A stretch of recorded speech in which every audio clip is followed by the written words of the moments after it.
సాధించేది ఏంటి? రైట్ నర్రా విజయ్ గారు, మరో బ్రేకింగ్ అందుతుంది మనకు. మరో బ్రేకింగ్ కూడా చూద్దాం. సో పాకిస్తాన్ ప్రధానమంత్రి షహబాజ్ షరీఫ్ చేసిన ప్రతిపాదనకు ఇరాన్ సానుకూలంగా స్పందించింది. టెహరాన్ ఈ ప్రతిపాదనను సమీక్షిస్తున్నట్లు ఒక సీనియర్ ఇరాన్ అధికారి తెలిపినట్లుగా అయితే సమాచారం అందుతోంది. సో ఓవైపు ఇజ్రాయెల్ పై దాడులు చేస్తూనే మరోవైపు పాకిస్తాన్ ప్రధాని ప్రతిపాదనను కూడా ఇరాన్ సమీక్షిస్తున్నట్టుగా తెలుస్తుంది. సో ఏమైనా వ్యూహం దాగుందా అంటే దాడి చేయటానికైనా సిద్ధంగా ఉన్నాం, చర్చలకైనా సిద్ధంగా ఉన్నాం, సో మాపై దాడి చేస్తే దాడితో సమాధానం చెప్తాం, చర్చలంటే చర్చలకు సమ్మతిస్తామన్నట్టుగా పరిస్థితులు ముందుకు సాగుతున్నాయా? ఏం జరగబోతుంది ఏంటి స్వామి, ఎలా చూడొచ్చు అంటారు? అంటే ఇప్పుడు ముందుగానే ఇప్పుడు ఇరాన్కి గత కొద్దిసేపటి క్రితం పాకిస్తాన్ ప్రైమ్ మినిస్టర్ షహబాజ్ షరీఫ్ చేసినటువంటి ప్రతిపాదన మరొక 2 వారాల గడువు కావాలని చెప్పి కోరడం అంటే ఏంటంటే దీన్ని మరింత పొడిగించి కొంత హర్ముజ్ జలసంధిని ఓపెన్ చేస్తే మిగతా ప్రపంచం అంతా కూడా కొంత ఊపిరి పీల్చుకుంటుంది. ఈలోపు చర్చల ద్వారా దాన్ని కొంత పరీక్షించుకోవచ్చు అని చెప్పేసి భావిస్తున్నట్టుగా మనకు అర్థమవుతుంది. ఒకవైపు వారు ముందైతే దాన్ని తోసిపుస్తారు, మళ్ళీ ఇప్పుడు ఇరాన్ వైపు నుంచి సానుకూల ప్రకటన వచ్చింది. అంటే దీన్ని మేము ఆలోచిస్తామని చెప్పేసి ఇరాన్ ప్రకటిస్తుందంటేనే వాళ్ళు కొంత ఆలోచన పడ్డట్టుగా కూడా తెలుస్తుంది. దీంతో ఇప్పుడున్న పరిస్థితుల్లో ఒక వారం 10 రోజులు యుద్ధం కనుక వాయిదా పడ్డటువంటి పరిస్థితి ఏర్పడి హర్ముజ్ జలసంధిని ఓపెన్ చేస్తే కొంత అనేక దేశాలకు కొంత ఈ పెట్రోలియం అంతా కూడా సరఫరా అయ్యి కొంత రిలీఫ్ ఏర్పడుతుంది. ఆ రిలీఫ్లో కొంచెం చర్చలు చేసుకొని దీన్ని మనం ముందుకు వెళ్ళొచ్చు అని చెప్పి వాళ్ళు భావిస్తున్నట్టుగా తెలుస్తుంది. మరోవైపు అంతే స్థాయిలో ఇప్పుడు అమెరికా కార్గో ఐలాండ్ పైన దాడి చేస్తున్నట్టు కూడా మనకు తెలుస్తుంది. వాళ్ళు దాన్ని చేయించుకోవడమే లక్ష్యంగా పనిచేస్తున్నట్టుగా మనకు స్పష్టంగా అర్థమవుతుంది అక్కడ పరిస్థితిని చూస్తే. నర్రా విజయ్ గారు, ఏంటి అసలు పాకిస్తాన్ సంబంధించి పాకిస్తాన్ చర్చలాంశాన్ని తెరపైకి తెస్తుంది.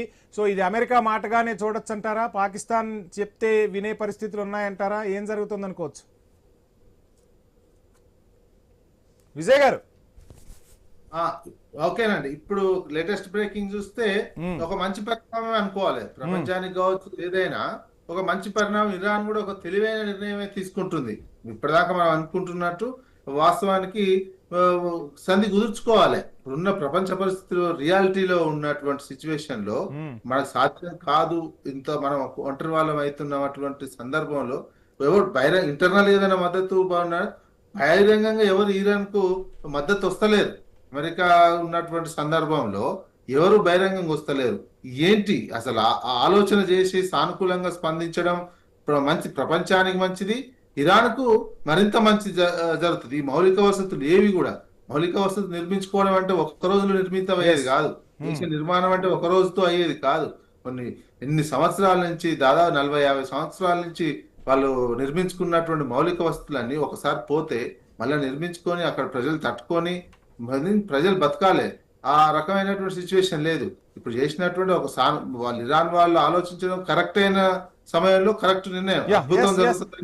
రామ్మోహన్ రావు గారు కూడా మనతో పాటు జాయిన్ అయ్యారు. రామ్మోహన్ రావు గారు, మొత్తంగా చూస్తున్నాం పాకిస్తాన్ ప్రధాని ఏదైతే ఒక ప్రతిపాదన పంపించారో ఆ ప్రతిపాదనను ఇరాన్ సమీక్షిస్తామని చెప్తూ ఉంది. సో ఏంటంటే ఓ వైపేమో ఇజ్రాయెల్ పై దాడులు చేస్తుంది, ఇప్పుడు కొద్దిసేపటి క్రితమే క్షిపణులతో ఇజ్రాయెల్ పై విరుచుకుపడుతోంది.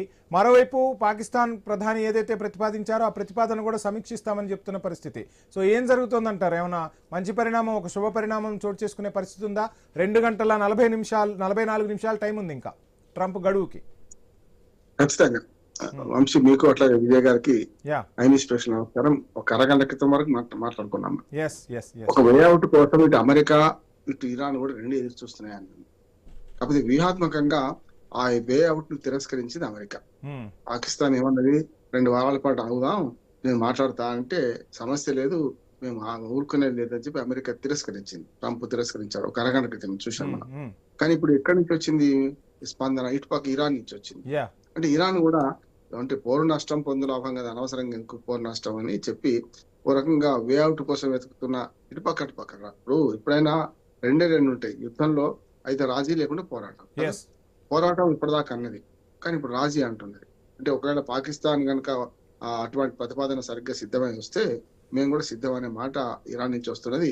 కానీ ఇవన్నీ నమ్మదగ్గ విషయాలు ఏం కావు. ఎందుకంటే అరగంట క్రితం ఇప్పుడు పాకిస్తాన్ ద్వారా ప్రతిపాదన తెప్పించుకుంది అమెరికానే, మళ్ళీ దాని ద్వారా ఒప్పించున్నట్టు నటించేది అమెరికానే అంతకుముందు మనం అనుకున్నాం. కానీ ఇరాన్ మన పాకిస్తాన్ ప్రతిపాదన మొదట అమెరికా తిరస్కరించింది, ఇటుపక్క నుంచి వచ్చింది. ఇప్పుడు పాకిస్తాన్ ఏం చేసినట్టు ఇటుపక్క వాళ్ళు తిరస్కరిస్తున్నారు అంటారు, కానీ మీరు అంగీకరించండి అంటే ఇప్పుడు ఇరాన్ అంగీకరిస్తుంది అనుకుంటే మన తెలివైన నిర్ణయం. అంటే ట్రంప్ లాగా మొండితనంతో పోతలేదు అంతందుకు నేనైతే ఇరాన్ ఒకవేళ అంగీకరిస్తే ఇది మంచి పని అంటారు. ఎందుకంటే అనవసరంగా నష్టపోయి మళ్ళీ బతుకునే ఇందాక మా కొలీగ్ స్వామితో కూడా మాట్లాడినప్పుడు స్వామి చెప్తున్న విషయం కూడా అదే. సో ఒక రకంగా ఇరాన్ చాలా స్ట్రాటజిక్ గా ప్రపంచ దృష్టిని ఆకర్షించే ప్రయత్నం చేస్తోంది. సో తెలివైన వ్యూహంతో ముందుకు సాగుతుందంటూ కూడా స్వామి చెప్తున్న పరిస్థితి. స్వామి ఎలా చూడొచ్చు అంటారు? ఇప్పుడు రామ్మోహన్ గారు చెప్పినట్టు పాకిస్తాన్ అనేది చాలా ఆశామాషి చిన్న కంట్రీ, ఆర్థికంగా తక్కువ ఉన్న కంట్రీ కావచ్చు, కానీ పాకిస్తాన్ ఒక న్యూక్లియర్ కంట్రీ. మరోవైపు ఇరాన్ తోని బార్డర్ పంచుకునే కంట్రీ. ఈ విషయంలో అమెరికా ఈ దుస్తుతో దుంచుకొనే జాగ్రత్తగా వివరించింది. మన యుద్ధం స్టార్ట్ అయిన తొలినాళ్ళలో కొంత చర్చకు వచ్చింది. ఒకవైపు పాకిస్తాన్ ఇటు ఆఫ్ఘనిస్తాన్ తోటి, మరోవైపు సొంత దేశంలో ఉన్నటువంటి వాళ్ళతో బెలూచిస్ ఉన్నటువంటి తిరుగుబాటుదారులతో యుద్ధం చేసింది. దానివల్ల పాకిస్తాన్ అటెన్షన్ డైవర్ట్ చేసి ఇటు ఇజ్రాయెల్, అమెరికా రెండు కలిసి ఇరాన్పై దాడి చేసింది. పాకిస్తాన్ అటెంప్ట్ డైవర్ట్ చేయడంలో రెండు కూడా కొంత సక్సెస్ అయినాయని చెప్పేసి అప్పుడు చర్చ కొనసాగింది. కానీ ఇప్పుడు అదే అమెరికా అదే పాకిస్తాన్ ముందు పెట్టి సరికొత్త రాజకీయ ఎత్తుగడలతో యుద్ధ ఎత్తుగ తంత్రం ఉపయోగిస్తున్న మనకు కనపడుతుంది. అక్కడ ఉన్నటువంటి ఫీల్డ్ మార్షల్ గా ఉన్నటువంటి పాకిస్తాన్ ఫీల్డ్ మార్షల్ ఆసిఫ్ మునీర్ పూర్తిగా అమెరికా చేతిలో కీలుబొమ్మగా ఉన్నారు. అమెరికా ఏది చేయమంటే చేసే పరిస్థితిలో ఉన్నారు. అమెరికా ఏది చెప్తా చేసే పరిస్థితి ఉన్నారు. కాబట్టి ఒక న్యూక్లియర్ కంట్రీగా మొత్తం అరబ్ లో ఉన్నటువంటి ఇస్లామిక్ కంట్రీస్ అన్నింటిలో కూడా ఒక పాకిస్తాన్ ఒకటే న్యూక్లియర్ కంట్రీ. అందుకోసం అమెరికా ఎప్పుడు పాకిస్తాన్ తన చేతిలో ఉంచుకోవాలని ప్రయత్నం చేస్తూ ఉంటుంది. ఎందుకంటే ఆ పాకిస్తాన్ చేదాటిపోతే వాళ్ళ న్యూక్లియర్ టెక్నాలజీ మిగతా అరబ్ కంట్రీస్ కూడా ఇది తన సొంత అవకాశాల కోసమైనా అమ్ముకుంటుందని ఒక భయం అమెరికాకు ఉంటుంది. అందుకోసమే ఇది ఇజ్రాయెల్ కావచ్చు, అమెరికా కావచ్చు, ఇండియా కావచ్చు ఎప్పుడూ పాకిస్తాన్ మీద ఒక కన్నేసి ఉంచుతాయి. అందుకోసమే ఇప్పుడు పాకిస్తాన్ ని అస్త్రంగా ఇప్పుడు అమెరికా ప్రయోగిస్తున్న మనకు అర్థం అవుతుంది. విజయ్ గారు, సో ఇంకా మనకు టైం అయితే దగ్గర పడుతుంది. డెడ్ లైన్ కి సంబంధించి ట్రంప్ ఏమో ఖచ్చితంగా దాడులు చేస్తామంటున్నాడు. కర్గుని స్వాధీనం చేసుకోవటమే అటు